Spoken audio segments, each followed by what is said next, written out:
гадаадын томоохон хэмжээний сүлжээ дэлгүүр Монгол нээгдэх гэж байгаатай холбоотойгоор Монголын томоохон сүлжээ дэлгүүрүүд өрсөлдөх чадвараа нэмэгдүүлэхийн зэрэгцээ үндэсний компаниудыг хамгаалах бодлого шаардлагатай байгааг өнөөдөр болсон жижиглэн худалдаа эрхлэгчдийн зөвлөгөөний үеэр онцолно. Худалдааны тухай хуулийн төсөл бас явж байгаа.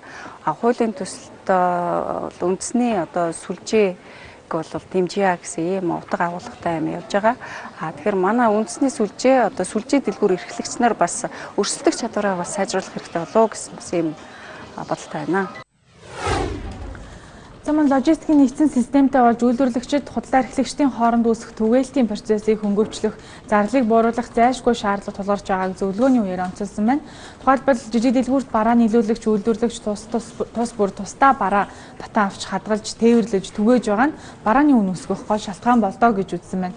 Монгол Улсын их сургуулийн бизнесийн сургуулийнхны хийсэн тооцоогоор татан авах болон хадгалах түгээх ажлуудыг нэгдсэн логистик төв хариуцнаар 1 кг цагаан будааны үнээр жишээ авбал эцсийн хэрэглэгчид очих хүнд 18% буурч өртгийн сүлжээнд оролцогч талуудын үр ашиг нэмэгдэхээр байгаа тухай тооцоолсон байгаа юм.